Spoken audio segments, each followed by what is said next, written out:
really love this stand. Off to my left here is a massive bedding area that they're always in.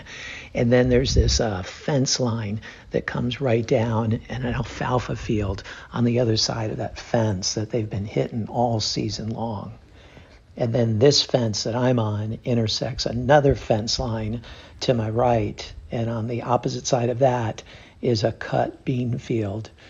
And then that fence row just goes on for a long ways behind me. And so they can come from any direction here.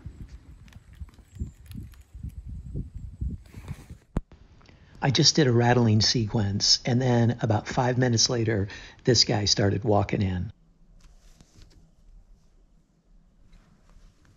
When he was at 30 yards, I decided to draw just in case he turned broadside and didn't come any closer, but he did come closer, so I let down.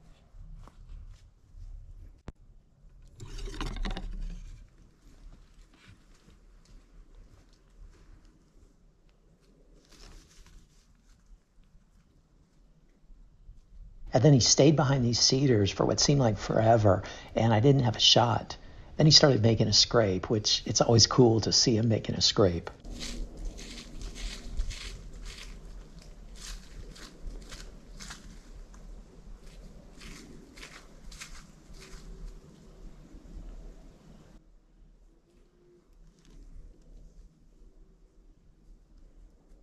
I was hoping he was going to keep coming down that fence row and give me a shot, but I was also afraid that he was going to get downwind because the wind is blowing quartering to my right.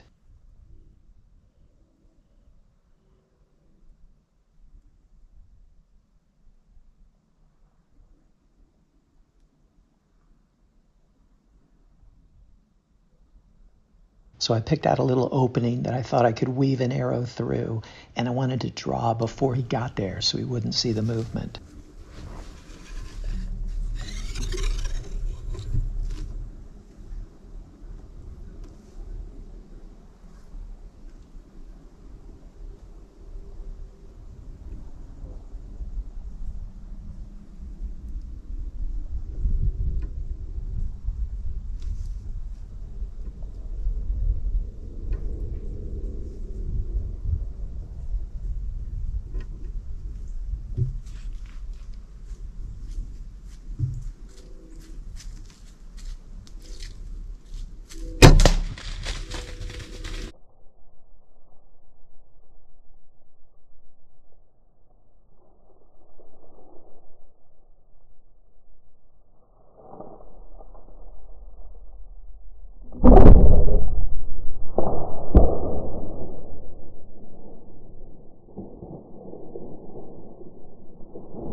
So I got into my stand here at 3 o'clock, and it's a beautiful day. It's like the conditions are perfect. I haven't been able to hunt this stand for a while because the conditions just haven't been right.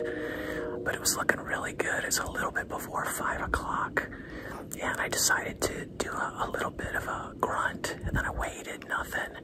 And then I did a little bit of rattling. I was debating should I rattle or not, but I decided just to go for it. And right afterwards, I heard one start to come in. And he came in. He was really big on one side. The other side was broken off or was mangled in some way, but it was still just such a nice, mature buck. I decided to go ahead and put the hammer on him, and I drilled him.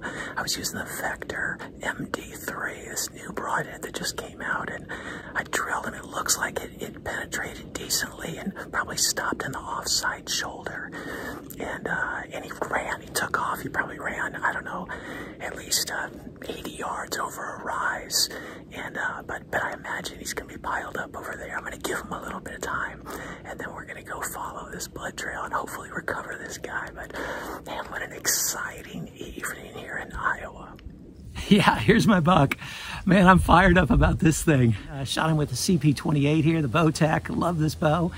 And I used a Vector MD3 Broadhead, and it did really well. It penetrated right into the offside shoulder, but it didn't go far. It went maybe like 100, 125 yards.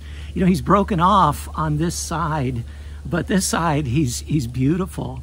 And, you know, I was looking in my, my trail cameras, and from July 25th, I had a picture of this buck with this side still intact. And this side was really weird. It was like all jacked up. Like, it's the only time he came on camera. The camera took 3 shots of him, and it was like super wide out here, but it was weird. It was like all swollen and stuff. And so it broke off sometime a long time ago. This isn't recent. It broke off way back then, I would say before fall, sometime in the summer. But man, he would have been really amazing. That was like, he was like my #1 buck on my hit list, but I only saw him that one time, and I called him Weird Wide, W2, because it was really weird what was going on here, and he looked really wide. But now he's still awesome, and you know, I don't care so much about the symmetry, though it would have been nice to have that weird wide thing attached. But man, he's just a nice, mature buck, and to harvest him like this, one of the last days I'm going to get to hunt, it really makes me happy. Thank God. What a great adventure this was. Yeah.